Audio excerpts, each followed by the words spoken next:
यह कहानी महादेव की एक ऐसी भक्त की है जिसने भक्ति के लिए सब कुछ त्याग दिया। सिर्फ सांसारिक सुख ही नहीं बल्कि अपने वस्त्रों का भी त्याग कर दिया। वह अपने शरीर को केवल अपने बालों से ढक कर रखती थी। आज हम आपको महादेवी अक्का, जिन्हें अक्का महादेवी भी कहा जाता है, उनकी कथा सुनाते हैं। बचपन से ही महादेवी भगवान शिव के स्वरूप मल्लिकार्जुन को अपना सर्वस्व मानती थी। उनके मन में शिव के प्रति इतना गहरा प्रेम था कि जैसे मीरा जी श्री कृष्ण को अपना पति मानती थी, वैसे ही महादेवी बचपन से ही मल्लिकार्जुन को अपना पति मानती थी। जब वे बड़ी हुई तो घर वालों ने उनकी शादी जबरदस्ती एक राजा से कर दी, लेकिन वे कभी भी उसके साथ गृहस्थ जीवन स्वीकार नहीं कर सकी। यह बात राजा को बहुत क्रोधित करती थी, क्योंकि वह देखता था कि उसकी पत्नी किसी और के प्रति पूरी तरह समर्पित है।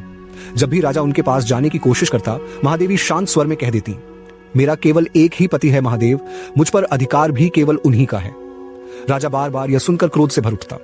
एक दिन उसने भरी सभा में महादेवी का बहुत बड़ा अपमान किया।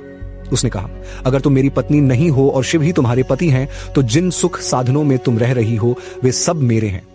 महादेवी ने बिना विचलित हुए कहा, आज से मैं इन सभी सुख साधनों का त्याग करती हूं। तब राजा ने कहा, जो वस्त्र तुमने पहने हैं वे भी मेरे हैं। यह सुनते ही महादेवी ने उसी क्षण अपने वस्त्रों का भी त्याग कर दिया, अपने बालों से स्वयं को ढका और वहां से चली गई। इसके बाद कई वर्षों तक उन्होंने जंगलों में भटक कर कठोर साधना की। अंततः वे श्रीशैलम मल्लिकार्जुन ज्योतिर्लिंग के पास पहुंची। वहां उन्हें अक्का कहा गया, जिसका अर्थ होता है बड़ी बहन। तभी से वे महादेवी अक्का के नाम से प्रसिद्ध हो गईं। महादेवी अक्का मल्लिकार्जुन ज्योतिर्लिंग के पास ही एक गुफा में रहने लगीं और वहीं साधना करती रहीं। कहा जाता है कि उसी गुफा में भगवान शिव ने उन्हें साक्षात दर्शन दिए और अंत में उनकी आत्मा परमात्मा में विलीन हो गई। उसी गुफा में उनकी समाधि भी बनी। आज भी लोग कहते हैं कि महादेवी अक्का की समाधि में एक अलग ही तेज और आकर्षण है।